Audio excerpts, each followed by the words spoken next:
Welcome to Deep Dive. I'm your host, Kevin Benedict, and I want to thank you for joining us today. I'm excited to be able to introduce my friend and guest today, Scott Spalding. Thanks for joining us, Scott. Thank you. Happy to be here. Yeah, now Scott is the national sales leader for advanced cloud communications with Windstream Enterprise. Where are you located, Scott? My office is out of New York City. So I'm based out of New York City, but as you said via my title, I have national responsibility for All sales. right. So how do you get to work in the morning? I take the commuter rail, and what's nice about it is that my office is right by Penn Station. So it's one route into the city and then I'm good to go from there. So, That's it's awesome. you get the best balance between and living out in an urban area. Perfect. So tell us a little bit about your background, yourself, both professionally and personally, Scott. Yeah, absolutely. So, married, with two kids, a boy and a girl, that are fairly young, 6 and 8. And when kids are at that age, they're starting to get their independence, but there's also very dependent on the parents, and Yeah. it's so exciting to watch them grow and hit those different milestones in life and how you can kind of shape them to be young citizens. So that's one side, and a big piece of what my drive is, between, family and spiritually. Yeah. Yeah, absolutely. And then, And professionally, give us your background. How did you end up at Windstream Enterprise and just tell us your journey. yeah, definitely. So, I came, to become a professional by way of the United States Navy. I was a naval officer in the amphibious community of the Navy. So that's kind of where I really learned, my operational background, my regimen in terms of how I am, as a Yeah. person. From there, I went to become a civilian and went into telecommunications, not by choice, just by different opportunities that were presented at that time. And what's been great about it from a career perspective is that I've had the opportunity to touch a customer 360 degrees, so I've been on the operational side where we're either deploying technology or supporting the technology from a break fix perspective. I've been in staff roles. I've been in technical sales roles on how do you shape the right solution, for a customer. And now I'm in a full sales role, from a leadership perspective, where it's like, how do you drive, that piece all the way down to a successful experience for customers. So I think that background has really, boded well for me, in terms of how I've kind of migrated through my career in telecommunications. Well, first of all, Scott, I want to thank you for your service to our country. Thank you. Thank you. Absolutely.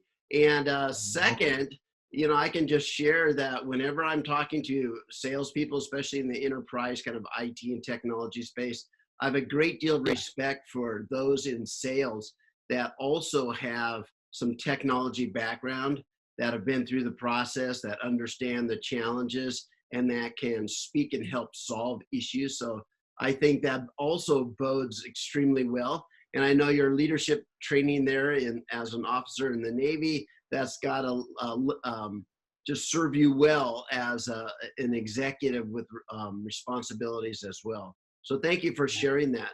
So for those of, let's talk about Windstream Enterprise and the focus that you have there in advanced cloud communications. What does that mean?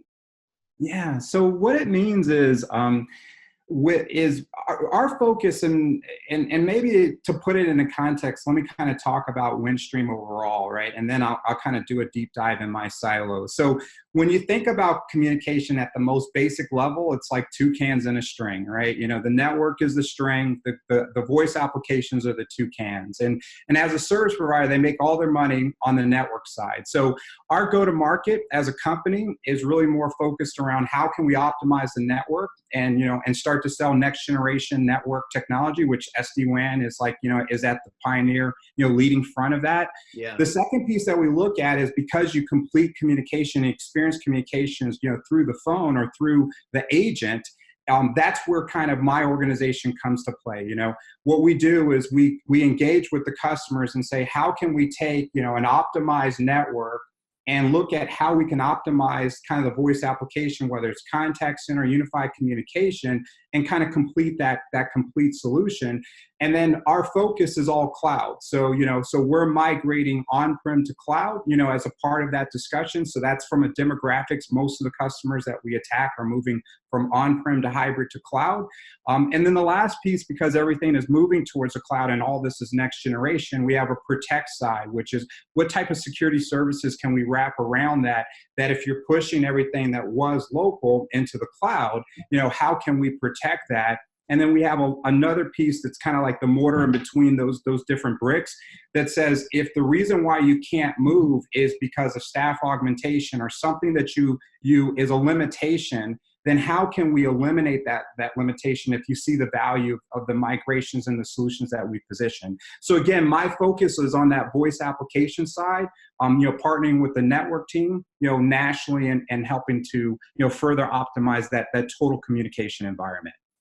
So as you were explaining that, Scott, I was seeing that from on-premise to hybrid to cloud. That looks like a digital transformation journey in this description there too. How does that kind of mirror your own personal experience with technology over the last 10 years? Yeah, what's interesting about it is that when I look at technology, the rate of change was always at a point early in my career, when my formative years, right, where you could absorb it, right? Whatever new whiz bang thing, you kind of maybe for about 30 days, you try to figure it out. And then it had a long tail effect in terms of being able to realize the full value of it. When we move more towards digital transformation, it's really, how do you take an analog company and make it digital? And then at the end of the day, it's not just doing that for fun, it's doing that to change the customer experience. So now to answer your question directly, what I've seen is that, as companies have become digital, they have to also transform themselves. The questions that they ask are so much differences. The challenges that they have to kind of make those changes are so much different. So digital transformation has made the selling environment more exciting because you have a better opportunity to provide a solution that enables that. But it's also made it extremely more challenging because the rate of change has been so great and so disruptive also. And I could give examples of it if you'd like, Oh yeah. So are your solutions primarily subscription based today? Yes, 100%. Yeah. So how has that changed the economics in your approach in sales? Yeah. So what has changed is that you have two profiles of customers. You have ones that have a cloud first initiative. They know that the way that you consume the cloud is an OpEx model, as opposed to a capital purchase of technology. It's an operating purchase of technology. So you have that environment. And in that instance, you just kind of fall into that area and you compete based on price and value. That's the easy sell. The harder sell is when you have the demographics that haven't made that migration. The majority of their selling environment has been more capital purchases. And now you're trying to help to explain, this is how you translate this savings into like what you used to spend in capital, you spend in OpEx.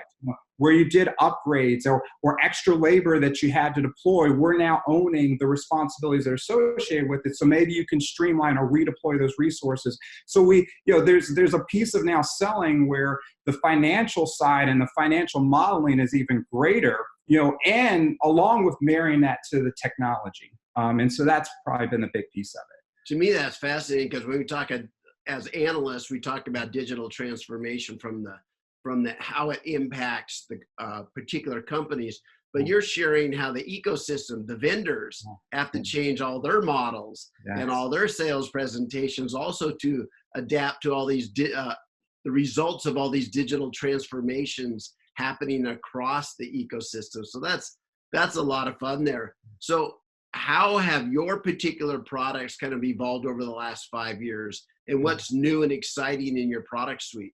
Yeah. So I think a couple of things, so what I'll do is I'll talk at the application layer, and then I'll talk about how we're trying to pull it together, in terms of a customer portal, which is a new expectation for customers. So from a product perspective, the products, some of the physical barriers of advancing technologies have improved. Like, so in the past, you had to buy a server, and then you had to sweat that asset out for 3 or 5 years, and you couldn't put more applications on it because it needed more horsepower, right? Then servers became virtualized, right? And now, and as a part of that, you go from more of a hardware to a software environment. And now, where the way that companies compete, and I'll talk about it from a product perspective, is really, if you're a software company, where most of voice applications have become, is this whole notion of flight to innovation. Like, where is the market going? How do we think that people are going to be communicating in the future? And whether they're doing it today, I need to be a technology company that provides that, for them, So whether that's business-enabled, processes where basically you have a business process that you need to communicate in between, but that communication feeds back into an ERP system that actually completes that seamless, outcome, right? So those are things where we're kind of getting into, like, how technology is pushing the envelope and how companies can look at how voice can make that better. From a Windstream perspective, everything is, the measurement for success is, are you a digital native company? And so what we're trying to do is, if our go-to-market is voice applications, optimizing the network and protect, we've now kind of created what we call a We Connect portal that basically is a portal that a customer can now dial in, see all the services that they have, tickets that are open, questions that they might want to call in on, and get that type of real-time, update, which is what customers are now starting to become more accustomed to. Like, if you think about Amazon, right? You don't want to pick up the phone and call Amazon. You just want to be able to go into that environment, get the questions answered, do the business that you need to have happen, and then be able to move on to the next task. And if I'm calling, it's because it's something super complicated, right? So we're trying to move where the market's going with our applications. So on the network side, it's SD-WAN. On the voice application side, it's all the next generation on the way customers are communicating. If it's contact center, it's omni-channel, and then trying to put together a digital portal that brings all those services together for our customers. Wow. So you have mentioned, how your customers are evolving. From a sales perspective, when you go in and start talking to customers, how have you seen kind of the way they behave and their how they self-educate, or they self-serve, or how they approach the sales process? How have you seen your customers and prospects change? Yeah. I think when I compare and contrast the two extremes, right? The technology didn't change enough. So a lot of times when we were selling in the past, you were just saying, hey, we just released these 1 or 2 new features. Let me explain it to you, and I think it can have an impact. And it was a pretty easy meeting. They didn't have to do a lot of research in advance. It was an easy concept to get. It was better than what they had. And you get to that critical point where it's 3 to 5 years down the road, enough R&D has gone into the product that it's worth the purchase, right? Easy sale. Where it's going right now is, I would say customers fall into 2 demographics. You have the ones that haven't, are kind of don't believe that digital transformation is going to be disruptive in their market, and they already have some market leadership. And so they're not educated on the transformation that could happen when you digitize your company, right? So we have these customers that we have to go in and just educate. Hey, here's the trends in the industry. Here's how voice has changed in the last 5 years. Here's how this change, understanding your vertical and your business, can make you show up differently for how you service your customers, right? So the first piece is education. If the customer, doesn't have like a cloud first initiative. Yeah. If on that cloud first initiative side, these are the educated buyers, right? They already know what the technology can do. They already know if you push things up into the cloud and you kind of have that ever current environment, what the value prop is. And now they're really testing you. Are you a domain expert? Do you really understand digital transformation? Let me ask you some challenging questions. And not only do I want you to answer the question, right, but I want you to give me thought leadership, because you're talking to more customers in my vertical than maybe I am, that on things I can consider, right? And so you're being challenged to say, yeah, okay, you're the account team that I want to kind of come in and help me to make this transformation. So those are the two buckets in the comparison between before and now. Oh, that's kind of fun too. You know, you're kind of wearing multiple hats, right? You're the futurist, you're a technology analyst, you're the sage, wise business guy. So that's kind of fun. It takes you out of just purely the sales realm, which we'll talk about here in just a moment.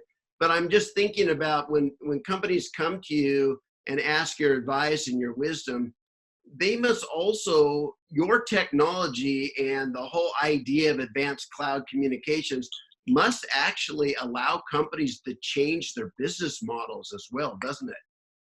It does. So then you're like, have you thought about a new business model based on what you can now do with employees and contractors and everything else? Talk to us about that.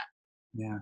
So if you think about, what are the table stakes for the transformation, right? You have kind of like, you need to have a keen knowledge of your customer, right? And that can't be, in these analog fashions where it's in a salesperson's notebook or in their brain because they've had a great relationship. That now needs to move into a CRM system, right?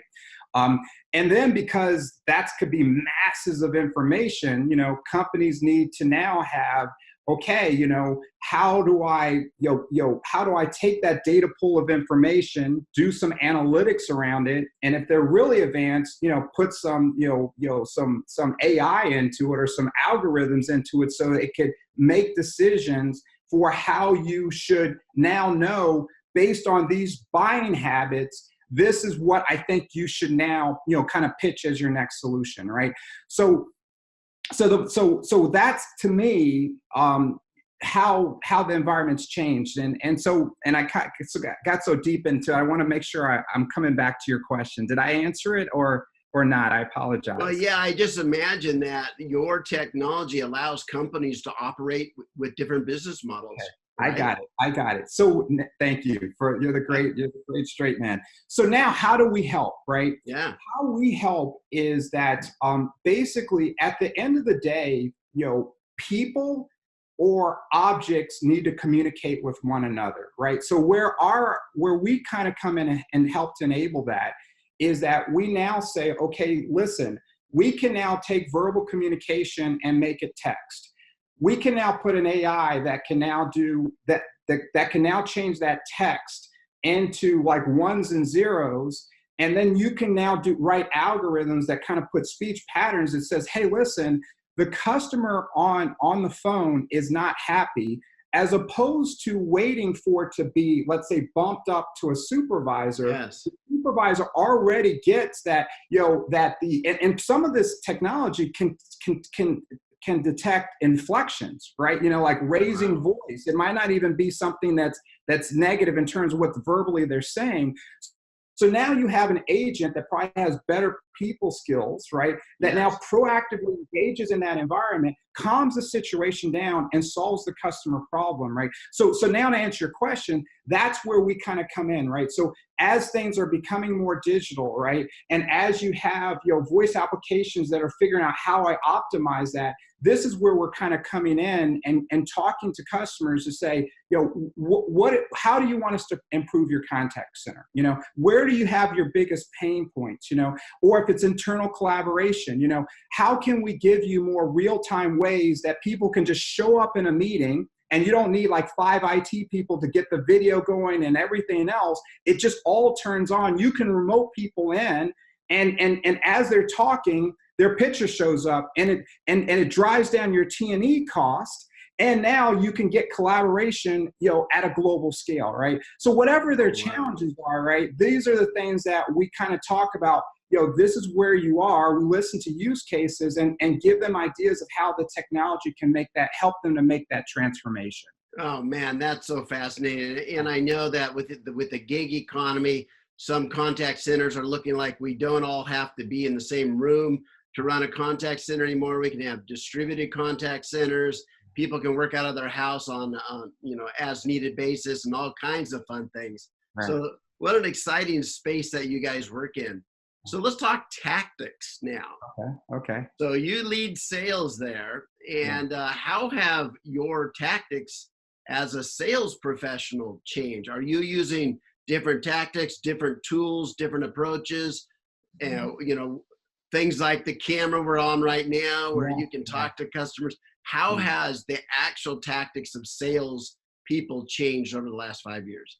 Yeah. So maybe I'll talk to it from a hunter and farmer perspective. Okay, let's do it. So on the hunter side, the more traditional model is cold calling, right? And hoping that, if you make 100 calls, you'll get one yes, right? And then you start your selling cycle from there. Where that's changing is because social media and the whole social piece of where we kind of have come. Now situation, whether you're using LinkedIn, Twitter, or what have you, the screen is frozen. Just make sure you can see it. Whatever you're using now can start to build relationships when you don't have relationships. And a lot of selling at the beginning is kind of building that relationship, right? Whether it's you as a salesperson, the relationship of helping them to understand your company, helping them to understand how we deploy technology. And so the point is that if you can now, socially get to know your customer and figure out a way to connect with them and kind of break down the barrier that most people have when you first see a cold calling, new salesperson, you could go a long way. So that's been a big change in terms of how do you build the muscle memory within a sales force to kind of embrace where the market's going, use that as a competitive way to get in and meet customers and not go with the muscle memory of how you've gotten it done in the past, right? And I think you could be more effective on the cold calling side, and we have been more effective on the cold calling side.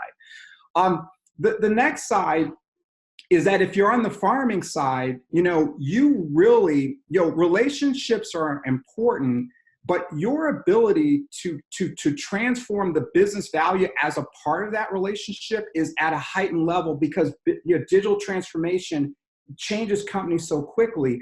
So now if you're on the farming side, a lot of the enablement is that, yes, you need to have those great relationships. You don't need social media to have it because you've been farming this account, for 5 years. But you really need to understand the technology, understand the company, truly be a part of the fabric, and try to create how do you make those value matches happen even faster, right? How do you get the right people in front of the right people? And not that didn't happen before, but it needs to happen even more urgently now, right? Yes. And so it's really like, how do you keep up with knowing the technology, knowing the company, and trying to figure out how you could get that done more effectively versus like say, hey, if you get the next generation of the contact center, I know your agents will be more productive. Maybe in the past that would work. That will never work in a farm account today. Got it. So on technology tools, what are kind of what are the tools in the toolbox of your sales guys? What kind of tools are you using to kind of manage the whole sales process? Yeah. So, the one that we've adopted and probably 80% of the market obviously is Salesforce.com, right? And so, and then what's nice about Salesforce.com, and you look at whether they've done it organically or inorganically, right? They really are kind of making it easier for you, right? So let's talk about that in that domain, So the first thing is you have a CRM environment that not only just basically tells you conversations that you've had that you've documented and kind of push that out to an email, right? In one portal, you could see all the services that are sold, And so whether you're a new person kind of coming in and calling into that account, or an existing one, you have instant knowledge that could take weeks or months to be able to do it, right? The other thing is like you think about, when we talk about business intelligence and analytics, right? So you look at something like a Tableau, right? Yeah. So what Tableau does is, it's like Excel on steroids, right? It allows you to be able to cut data, take large masses of data from different data pools. So when you're looking at customer journey type of understanding, you have sales leaders that can now have a better understanding of where it's working and not working. So that's another item. And by the way, Salesforce, if I remember correctly, just recently acquired Tableau, right? The other piece is Einstein. As an example, again, I should be selling for Salesforce right now, but that's not my intent. But, so now you have all this hordes of data. And as I talked about how on the contact center side, on how you can mine that, you now put some business intelligent brain that says, what are the common things that I want a sales manager to look for? And how do I serve that up and proactively, push a salesperson to become more productive, right? So those are just some of the things that, you just in the past, whether you're a sales manager, director, vice president, you had to kind of learn that through anecdotally and through the seat of your pants and have a good feel for the business. Like now it's like, you still need to have all those things, right? But now you can arm it with very valuable data. And when you would make common decisions, you have AI engines that are just doing it, those redundant type of things. And then you focus on the more complicated side of sales, from a leadership and enablement of your sales force. Oh man, what a fun profession right now with all those changes. Absolutely. Because probably you and I go back and we think about when we were engaged with our sales teams earlier in our career, man, it was a whole different world. Yeah. It's like, let's buy the guy a ticket and take him to a ball game. Yeah. That was kind of the strategy. That's it. He'll sign that contract. I know it. So how do you expect the sales profession will continue to evolve over the next 5 years, Scott? Yeah. It's a great question because as I mentioned, it's evolved so much in the last 5 years, right? I think as a sales professional and as a sales leader, you're just trying to get your hands around how do you optimize what the new world is, right? And just as I mentioned, as what I try to do and my sales organization, tries to do when we're engaging with customers, is we're trying to get them out of the day-to-day, right? Have them kind of think about, I know you think that you're doing a great job, but let me tell you where the market is and where you need to go, right? So that in all fairness, I've read different books around, do you even need sales managers? Maybe you can move to, if you really want to get maybe more than 5 years out, it's just salespeople and a sales leader. And then they have an algorithm that just says that no matter what, if people are doing 100 hits, a day in terms of calls, that's going to yield, and you look at the data, that yields a sale that equals this. This is the plan number per rep. And then you don't need sales management in the middle, right? I'm exaggerating because there's a lot more, because there's there's more that goes into sales, right? They're emotional. Oh, yeah. But the point I'm trying to make is that's where technology will go, is that almost like, there's a science to it too, right? Absolutely. So, when you're sharing that, Scott, I'm thinking to myself that, over time with machine learning, they will look at patterns that work and patterns that don't. Yes. And so they can start guiding a salesperson, you're in the yellow now, move back this way, you'll be in the green. Add a few of these because the numbers say if you add a few more of these calls or visits or whatever, this is more in line with what we've seen as the path to success. That's it. And they can flag different accounts because something in the news happened. Yes. And that's an event that was reported in the news that in fact you should know about because it might impact a sales process. So I can see all that. But it also occurs to me, Scott, is that salespeople, that used to be kind of the place where people that didn't have a lot of technology understanding would go into sales and marketing and then kind of learn from there, right?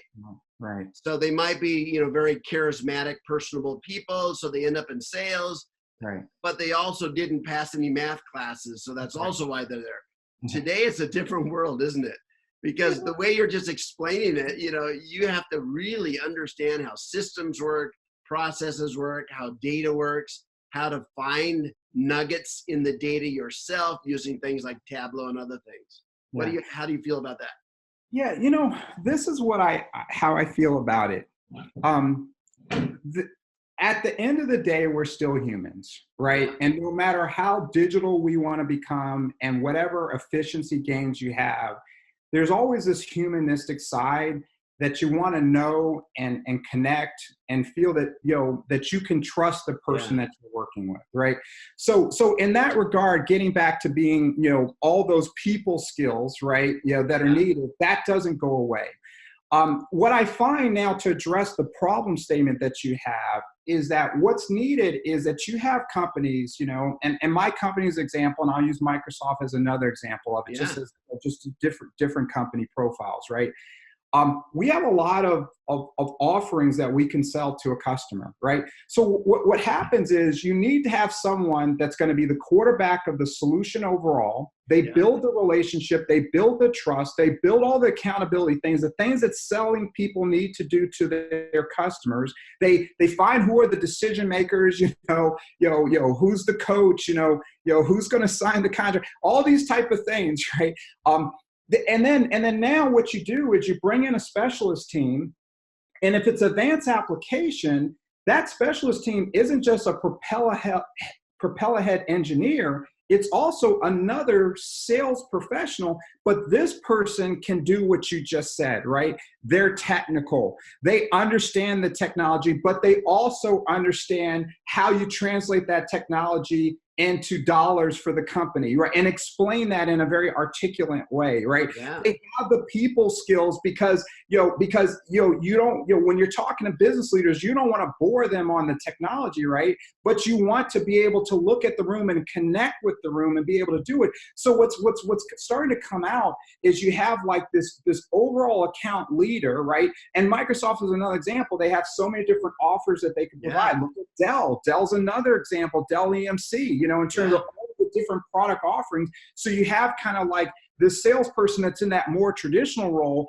and then their job is to bring in the specialist, whether engineer or a sales specialist with an engineer, to be able to sell and articulate the value of these solutions and close the business, right? So that's how I think the business, it's evolving to be able to do it. And then if you're just a technical company, you have a niche space, that it's just that sales specialist and their engineer, right? If you have a niche and all you do is have one focus, then you don't need that horizontal play that I just mentioned. You just need the vertical plays. Wow. Scott, thank you for sharing not only Windstream Enterprise and your solutions, but and leadership thoughts and skills and insight into digital transformation. But thank you for sharing with us, kind of the tactics of technology and sales and sales approaches and philosophy. So thank you for sharing all that with us today, Scott. Absolutely. Yeah. Happy to do it. Happy to do it. And I want to thank all of you who tuned in today for joining us as well. Thank you. Thank you.